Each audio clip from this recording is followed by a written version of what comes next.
এর জন্য মুরগির মাংস পিস করে নিয়েছি। এখন কাঁটা চামচ দিয়ে কেটে নেব, তারপর ধুয়ে নেব। এরপর লবণ দিয়ে নেব 1 চা চামচ, তারপর ভালোভাবে মেখে নেব, কিছুক্ষণ রেখে দেব। তারপর একটি প্যানে তেল গরম করতে দেব।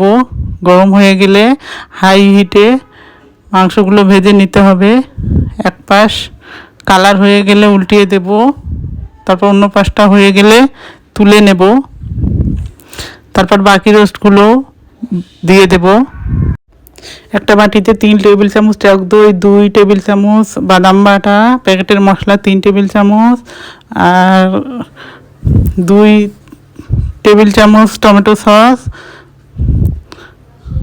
1 চা চামচ মরিচের গুঁড়া দিয়ে ভালো করে মিশিয়ে নেব। এখন প্যানের মধ্যে রোস্ট ভাজা তেলগুলোর মধ্যে 1 কাপ পেঁয়াজ কুচি দিয়ে ভালোভাবে ভেজে নেব।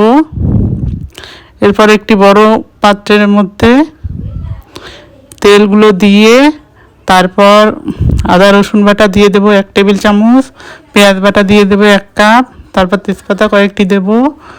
এরপর ভেজে নেওয়ার পর মেশানো মশলাগুলো দিয়ে দেব, তারপর ভালোভাবে কষিয়ে নেব। 1 চা চামচ চিনি দিয়ে দেব। এরপর সামান্য একটু পানি দেব, রোস্টগুলো দিয়ে দেব। এরপর 1 কাপ তরল দুধের মধ্যে পাউডার দুধ গুলিয়ে দিয়ে দেব, দিয়ে কিছুক্ষণ রান্না করে নেব। রান্না করার পর পেঁয়াজ বেরেস্তা দিয়ে দেব, দিয়ে আবার কিছুক্ষণ রান্না করে নেব ঝোল গাঢ় হওয়া পর্যন্ত। তারপর ঝোল গাঢ় হয়ে গেলে তুলে নেব, পরিবেশন করে নেব।